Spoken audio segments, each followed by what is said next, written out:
Hola compañeros, soy Viviana, la responsable TIC de nuestro centro de salud. Estoy aquí con estas gafas de realidad virtual, como podéis comprobar, porque os voy a presentar un vídeo sobre realidad virtual y realidad virtual aumentada, que es la siguiente estrategia TIC que vamos a implantar.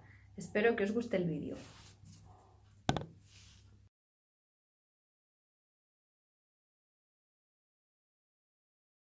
La realidad virtual se define como una serie de tecnologías que posibilitan la simulación de la realidad creando entornos virtuales y que consiguen que la persona se sienta presente en el entorno virtual.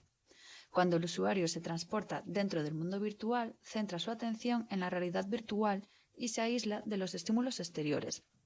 Esto permite que el usuario experimente sensaciones y emociones que experimentaría en la realidad.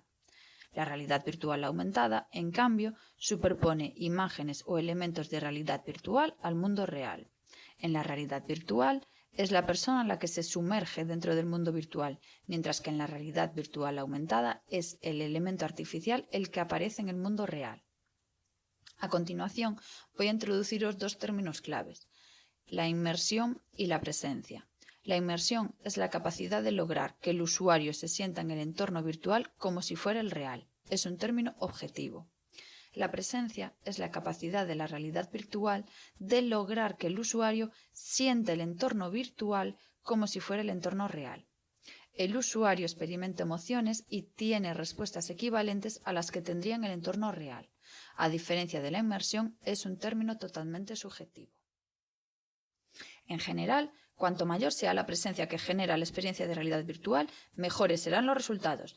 Hay varios factores que pueden modular la sensación de presencia. Para nosotros, los más importantes son los dos siguientes. Por un lado, las características de la persona. Como profesionales, a la hora de elegir si la realidad virtual va a ser efectiva como parte de la terapia propuesta, analizaremos en cada caso particular las características del paciente al que va dirigida. Las características que vais a tener en cuenta a la hora de prescribir realidad virtual son la predisposición del usuario para implicarse en la experiencia de realidad virtual y la capacidad de focalizar su atención en una determinada actividad. A mayor predisposición y capacidad de focalizar, mayor presencia. Y, por el otro lado, la interacción. Nuestros pacientes se enfrascarán más en la experiencia de realidad virtual cuanto más puedan interaccionar con los elementos de la misma. Gracias a las gafas de realidad virtual podremos introducir elementos de interacción como moverse por el entorno o tocar objetos, que nos ayudarán a conseguir nuestro objetivo terapéutico a lograr mayor sensación de presencia. Otro factor que influye en la sensación de presencia es la viveza, es decir, la capacidad de generar una experiencia de realidad virtual rica a nivel sensorial. Para aumentar la sensación de viveza se pueden modificar elementos como los gráficos. Debido a las limitaciones económicas, los equipos que utilizaremos desde nuestro centro de salud no nos permiten grandes apuestas en cuanto a viveza, por lo que no voy a profundizar más en este factor. En una experiencia de realidad virtual hay dispositivos de salida y de entrada. Los de salida son los dispositivos encargados de presentar la información al observador, que en nuestro caso será el paciente. Los de entrada son los dispositivos encargados de recoger las respuestas del paciente. Dentro de los dispositivos de salida tenemos el casco de realidad virtual. Es un dispositivo de visualización de imágenes parecido a un casco que reproduce imágenes creadas por ordenador muy cercanas a los ojos. Existe gran variedad de modelos con diferentes características técnicas como la resolución o el ángulo visual. Cuanto mayor sea el ángulo visual, más inmersiva será la experiencia del observador. Monitores y proyectores. Las imágenes se proyectan sobre una pantalla. Son menos inmersivos que los cascos, pero resultan útiles para determinadas aplicaciones. Cave. La cave es una sala en la que las paredes y el suelo están formados por pantallas. Es muy inmersiva y elimina la incomodidad del casco.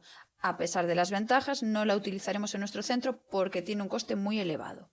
Sistemas de sonido. Son los sistemas que van a reproducir sonidos durante la experiencia de realidad virtual. Existen desde sistemas complejos de sonido de canales múltiples en los que el paciente percibe las fuentes de sonido en distintas localizaciones, dando sensación de profundidad en el sonido, hasta sistemas de salida simple como los que usaremos nosotros.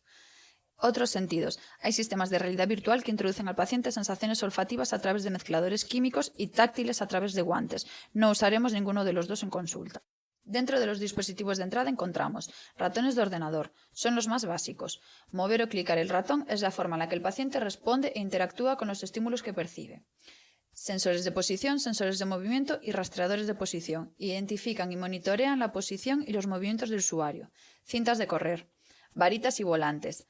Se usan para entrenamiento y juegos de pilotos. Biosensores. Reconocen el movimiento de los ojos, la actividad muscular, la temperatura corporal, el pulso y la presión arterial. Son muy interesantes en intervenciones quirúrgicas.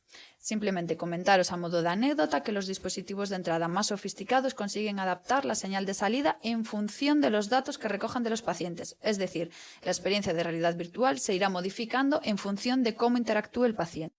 De todos los dispositivos de salida y entrada que os acabo de presentar, vosotros solo utilizaréis casco o monitores en función del grado de inmersión que necesite el paciente. El casco sería el aparato elegido cuando sea necesario un aislamiento más alto, ya que además de proyectar imágenes escuchan sonidos, y los monitores cuando el casco resulte incómodo. En el ámbito de nuestro centro de salud, como elementos de entrada, solo utilizaremos el ratón. La realidad virtual y la realidad aumentada se utilizarán en los siguientes ámbitos de aplicación: aeroespacial y militar, entretenimiento y juegos, educación, arte, ciencia, ingeniería y diseño, negocios y marketing, y por último, el que nos interesa a nosotros, medicina, terapia y rehabilitación.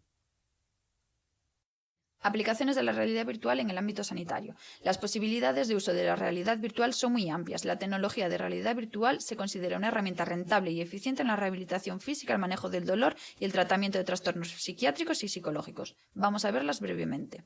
Adicciones. La realidad virtual sumerge al paciente en un ambiente o en una situación social que active en él el deseo de consumir esa sustancia. El objetivo es conseguir que controlen sus adicciones antidisparadores, que son situaciones que les incitan a la adicción.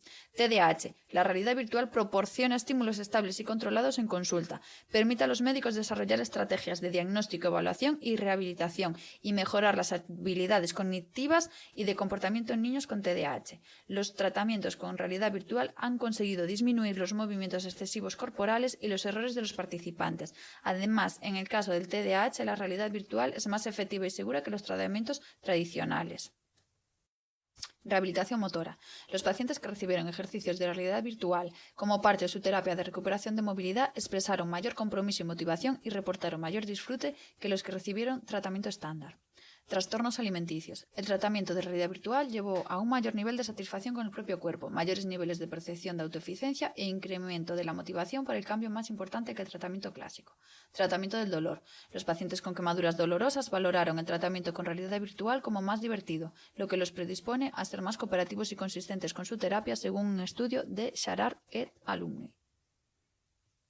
El área en la que vamos a iniciar la implantación de esta tecnología va a ser la psicología. Empezaremos por un proyecto muy interesante y con buenos resultados en clínica: los trastornos de ansiedad y las fobias. Fobias. Por definición, la fobia es el miedo irracional, obsesivo y angustioso hacia determinadas situaciones, cosas, personas, etc. El tratamiento para superar las fobias incluye la exposición gradual a la situación, animal, fenómeno, etc., al que se tiene miedo. Por lo general, los escenarios son muy difíciles de recrear, por lo que en consulta el paciente no se va a poder enfrentar directamente con su fobia. Mi fobia, por ejemplo, son las serpientes. Como sabéis, aquí en consulta no podemos realizar la exposición gradual a estos reptiles.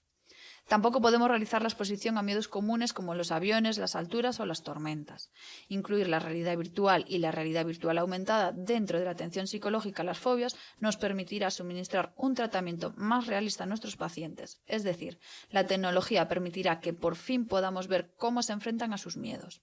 El paciente se enfrentará a lo que le produce ansiedad de manera controlada mientras vosotros controláis sus niveles de ansiedad. Los tratamientos para fobias y trastornos de ansiedad han demostrado ser efectivos. Gracias a la realidad virtual y a la realidad virtual aumentada, el tratamiento para la ansiedad y las fobias puede acortarse.